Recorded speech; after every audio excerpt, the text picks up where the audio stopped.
علمی point number 1، بھائیو اس بات پر اجماع ہے کہ ہر صاحب نصاب عاقل اور بالغ مسلمان پر اس کا جو بچت والا مال ہے جس پر سال گزر جائے، قمری سال، لیونر ایئر، تو سال میں ایک دفعہ زکوٰۃ دینا اس پر فرض ہے۔ اس پہ پوری امت کا اجماع ہے، اہل سنت کا، اہل تشیع کا، جتنے اہل سنت کے آف شوٹس ہیں، حنفی، مالکی، شافعی، حنبلی، اور اسی طریقے سے اہل تشیع کے اندر چاہے وہ زیدیہ فرقہ ہو، اثنا عشری ہو، سب کا اس پر اجماع ہے کہ یہ زکوٰۃ دینی ہے ہر اس مسلمان نے جو صاحب نصاب ہو جائے سال میں ایک دفعہ، جب وہ اس تھریش ہولڈ پوائنٹ کو کراس کر جائے جسے ہم نصاب کہتے ہیں۔ اس حوالے سے اگر کوئی شخص یہ زکوٰۃ دے دے گا تو پھر کنز یعنی مال کا جوڑنا اس کے لیے جائز ہو جائے گا، خزانہ جمع کرنا جائز ہو جائے گا اگر وہ ریگولرلی زکوٰۃ دے گا۔ ادروائز آپ نے پچھلی دفعہ سورۃ التوبہ کی آیت نمبر 33 اور 34 اور 35 کے کانٹیکسٹ میں سن لیا کہ یہ مال جو ہے سونا اور چاندی یہ گرم کر کے ان لوگوں کے ماتھوں پر داغے جائیں گے اور ان کے پہلوؤں پر، ان کے پیٹھوں کے اوپر جو لوگ زکوٰۃ نہیں ادا کرتے۔ پچھلی دفعہ میں نے ڈیٹیل سے 73 منٹس اسی بھی تو گفتگو کی تھی۔ اس حوالے سے ایک موقوفاً صحیح حدیث بھی موجود ہے، جامعہ ترمذی میں انٹرنیشنل نمبر کے مطابق 632 نمبر، سیدنا ابن عمر رضی اللہ تعالی عنہما کہتے ہیں کہ جو مال کسی کو حاصل ہوا اور اس کے پاس 1 سال تک پڑا رہا تو اس پر زکوٰۃ دینا فرض ہے۔ امام ترمذی رحمۃ اللہ علیہ نے پھر اس کے ساتھ اہل علم کے کامنٹس بھی نقل کیے ہیں اس حوالے سے کہ اگر سال گزر گیا، سال گزرنے سے جسٹ تھوڑی دیر پہلے اگر اس صاحب نصاب کے مال میں کوئی اور مال ایڈ ہو گیا تو کیا صرف سال گزرنے والے مال پر زکوٰۃ دے گا یا پورے مال پر دے گا؟ تو انہوں نے کہا کہ اکثر اہل علم کا اس پر اتفاق ہے کہ پورے ہی مال پر وہ زکوٰۃ دے گا، کیونکہ صاحب نصاب وہ پہلے ہی ہو چکا تھا۔ اگر وہ 12 مہینے چاند کے اعتبار سے، قمری اعتبار سے پورا ہونے سے پہلے اگر 10ویں مہینے اسے اور رقم مل گئی تو اس کے اندر ایڈ ہو گئی تو پوری کی وہ زکوٰۃ نکالے گا۔ اب رہا یہ مسئلہ کہ رمضان مبارک میں زکوٰۃ دینی چاہیے یا رمضان کے علاوہ بھی دے سکتے ہیں، تو اس میں رمضان کی کوئی قید نہیں، رمضان کے علاوہ بھی آپ زکوٰۃ دے سکتے ہیں، جب بھی آپ کا لیونر ایئر پورا ہوگا آپ اس کے مطابق زکوٰۃ دیں گے۔ لیکن یہ بات صحیح ہے کہ صحیح بخاری اور مسلم کی متفق علیہ حدیث ہے، بخاری میں 1904، مسلم میں 2707، کہ امام کائنات صلی اللہ علیہ وسلم نے فرمایا کہ رمضان المبارک میں اللہ تعالیٰ اعمال کے ثواب کو 10 سے لے کر 700 گنا تک بڑھا دیتا ہے۔ چونکہ رمضان میں ثواب اعمال کا بڑھ جاتا ہے 700 گنا تک، اور اللہ چاہے تو کسی کے لیے اس سے بھی زیادہ بڑھا دے، لہٰذا بہتر یہی ہے کہ رمضان مبارک میں زکوٰۃ نکالی جائے، چوپڑیاں نہ لے، دو، ٹھیک ہے۔ جیسا کہ عمرے کے بارے میں صحیح بخاری اور مسلم میں حدیث موجود ہے متفق علیہ کہ آپ صلی اللہ علیہ وسلم نے فرمایا جس نے رمضان مبارک میں عمرہ کیا گویا اس نے حج کیا، اور مسلم کے ایک طرق میں آتا ہے اور ابو داؤد کے ایک طرق میں کہ گویا اس نے میرے ساتھ حج کیا جس نے رمضان مبارک کا عمرہ کیا۔ تو اسی طریقے سے پریفریبل یہی ہے، اور ویسے بھی حساب رکھنا آسان ہو جائے گا قمری سالوں کا، کیونکہ ہم تو جو ہے وہ شمسی سالوں کے اعتبار سے چل رہے ہوتے ہیں، تو لیونر ایئر کے مطابق ہم نہیں چل رہے ہوتے، ہم سولر ایئر کے مطابق چلتے ہیں۔ تو اگر یہ لیونر ایئر کا حساب رکھنا ہے تو رمضان میں ثواب بھی زیادہ اور حساب رکھنا بھی آسان ہو جائے گا انشاءاللہ تعالی۔ اچھا بھائیو، اس بات پر بھی اجماع ہے کہ کوئی شخص اپنی زکوٰۃ پیشگی بھی نکال سکتا ہے، یعنی اگلے سال کی پہلے ہی نکال لے، اپنے پاس حساب کتاب نوٹ کر لے۔ اسی طریقے سے وہ ڈیلے کر کے بھی نکال سکتا ہے، اور اسی طریقے سے پر منتھ ڈیوائڈ کر کے بھی نکال سکتا ہے۔ اگر سال بعد اس کی سپوز 40,000 بن رہی ہے تو 12 مہینوں پر ڈیوائڈ کر کے ایک تنخواہ دار آدمی تھوڑے تھوڑے پیسے نکال کے اپنی زکوٰۃ دیتا رہتا ہے، تو یہ بھی جائز ہے، اس پر اجماع موجود ہے۔ اور امام ترمذی رحمۃ اللہ علیہ ایک حدیث بھی لے کر آئے انٹرنیشنل نمبر کے مطابق 679 نمبر، اور ابو داؤد میں 1624، اور امام ترمذی نے اس کے ساتھ اہل علم کے کامنٹس بھی نقل کیے ہیں کہ زکوٰۃ پیشگی بھی عطا کی جا سکتی ہے، اس میں اللہ تعالیٰ نے آسانی دی ہے۔ علمی پوائنٹ نمبر 2، اجماع کی روشنی میں اور صحیح الاسناد احادیث کی روشنی میں کن کن چیزوں پر زکوٰۃ واجب ہے، ان کا نصاب کیا ہے اور کتنی زکوٰۃ نکالنی ہے، یہ تینوں چیزیں، یہ انشاءاللہ اب ہم اس علمی پوائنٹ نمبر 2 میں سننے کی سعادت حاصل کریں گے۔ اس میں میں احادیث کے حوالے دے دیتا ہوں جلدی سے. صحیح بخاری میں انٹرنیشنل نمبر کے مطابق 1454 نمبر حدیث. یہ ڈیٹیلڈ حدیث ہے تقریباً 2 صفحوں پر, اور تقریباً زکوٰۃ کے 80% مسائل اس صحیح بخاری کی حدیث سے ثابت ہوتے ہیں. یہ بیسیکلی سیدنا ابو بکر الصدیق رضی اللہ تعالیٰ عنہ کا خط ہے جو انہوں نے حضرت انس ابن مالک کو لکھا تھا جب انہیں بحرین کا گورنر بنا کر بھیجا. تو یہ خط لکھا انہوں نے اور کہا کہ اللہ کے محبوب صلی اللہ علیہ وسلم کو اللہ تعالیٰ نے زکوٰۃ کا یہ نصاب بتایا ہے, اور یہ زکوٰۃ مسلمانوں سے لینی ہے, غریبوں سے لے کر امیروں سے لے کر غریبوں میں تقسیم کرنی ہے. وہ بڑا ڈیٹیل خط ہے, 1454 صحیح بخاری کے اندر 80% مسائل زکوٰۃ کے اس حدیث سے ثابت ہوتے ہیں.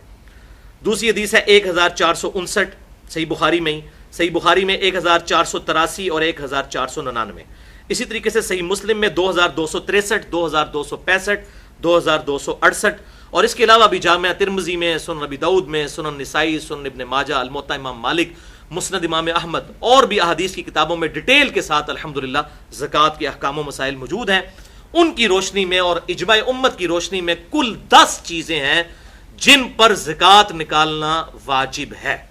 10 چیزیں. اب میں یہ 10 کی 10 چیزیں بیان کروں گا تیزی سے, اور ان چیزوں کے نام بتاؤں گا. نمبر 1, نمبر 2 ان کا نصاب, وہ تھریش ہولڈ پوائنٹ کیا ہے جو کراس ہو تو اس کے بعد زکوٰۃ شروع ہوتی ہے. اور نمبر 3 یہ بھی بتاؤں گا کہ کتنی کتنی زکوٰۃ نکالنی ہے ان چیزوں پہ. نمبر 1, سونا, گولڈ.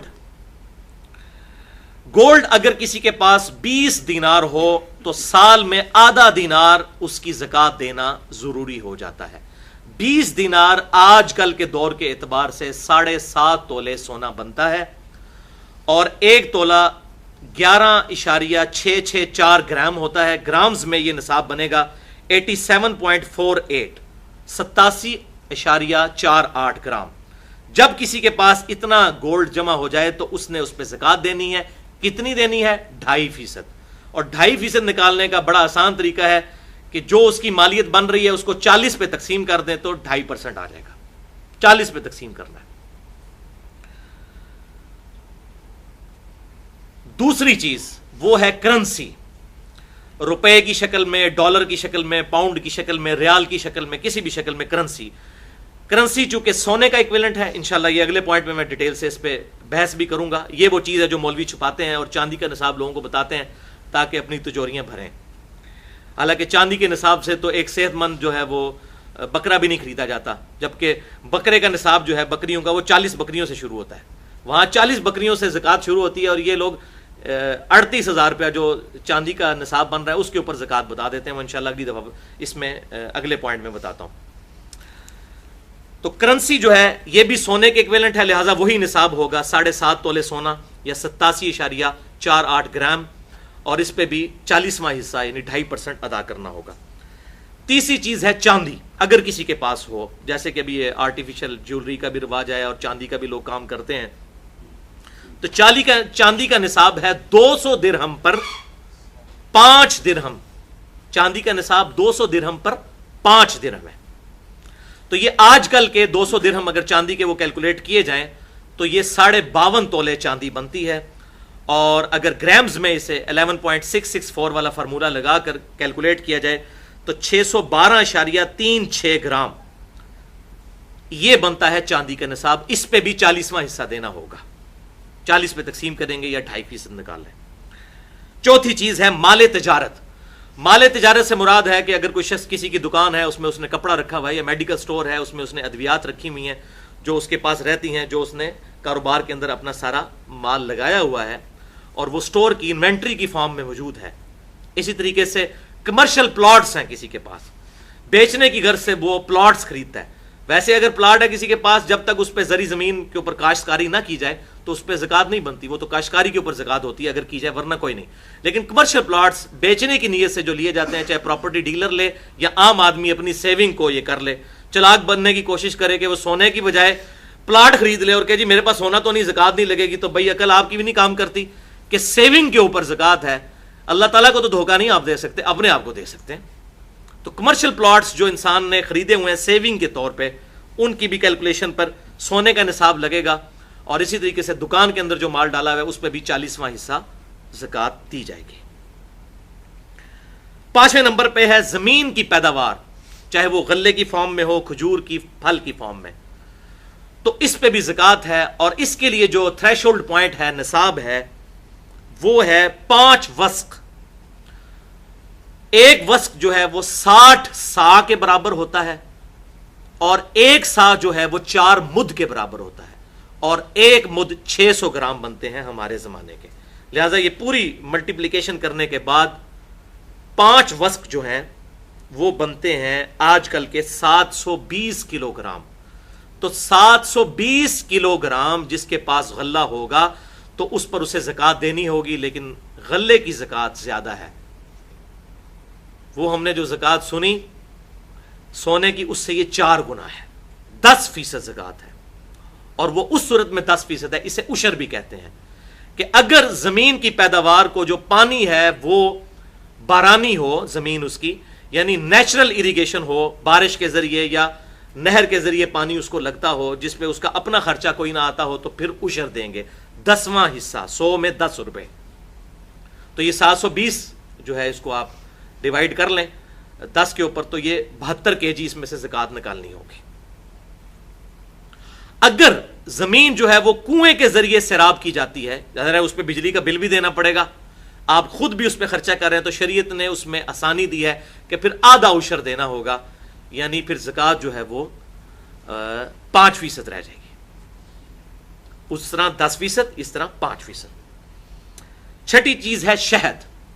شہد پہ بھی عشر ہے جس طرح کے غلے کے اوپر ہے، لیکن وہ اس کا تھریش ہولڈ پوائنٹ ہے 10 مشکیزے. اگر شہد ہو تو اس میں سے 1 مشکیزہ اللہ کی راہ میں خرچ کرنا ہوگا. یہ تو خیر مطلب یوزل اس طرح استعمال نہیں ہوتی ہیں آج کل چیزیں. 7ویں چیز ہے اونٹ.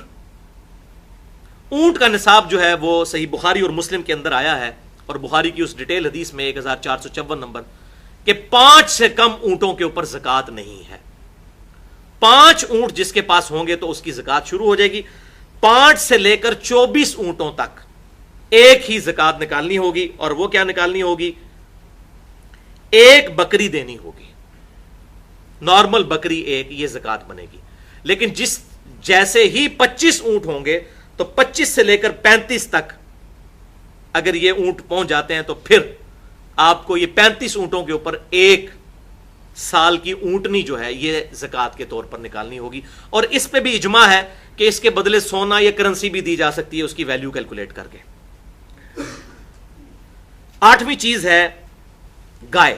اس طریقے سے 35 کے آگے بھی ڈیٹیل چلتی ہے سینکڑوں تک، تو اب ٹائم نہیں ہے چونکہ آج کل لوگوں کی ضرورت نہیں، لہٰذا میں اسے چھوڑ رہا ہوں. 8ویں چیز ہے گائے یا بھینس. بھینس بھی گائے کے حکم میں داخل ہے. میں نے اجماع کی حجیت مسئلہ نمبر 31 میں یہ چیز ثابت کی ہے کہ امت کا اجماع ہے کہ بھینس گائے کے حکم میں داخل ہوگی. 30 گائے جب ہو جائیں گی تو پھر زکوٰۃ سٹارٹ ہو جائے گی، اس سے پہلے زکوٰۃ کوئی نہیں. اور جس کے پاس 30 گائے ہوں تو 1 سال کا اس نے بچڑا گائے کا وہ زکوٰۃ میں دینا ہوگا. اور جس کے پاس 40 ہوں تو وہ پھر 2 سال کا بچڑا. اور اس طریقے سے پھر آگے ایکویشن چلتی ہے. 9ویں چیز ہے بکریاں اور بھیڑیں. ان پہ بھی زکوٰۃ ہے. جس کے پاس 40 بکریاں ہوں گی تو تب اس کی زکوٰۃ شروع ہوگی، 40 سے کم پر شروع نہیں ہوگی. 40 سے لے کر 120 تک صحیح بخاری 1454 نمبر کی روشنی میں حدیث نمبر 1 بکری زکوٰۃ دینی ہوگی. 40 بکریوں سے لے کر 120 بکریوں تک جس کے پاس ہے. اور 121 سے لے کر 200 تک ہو تو پھر 2 بکریاں دینی ہوں گی. اور اسی طریقے سے آگے ایکویشن چلتی ہے.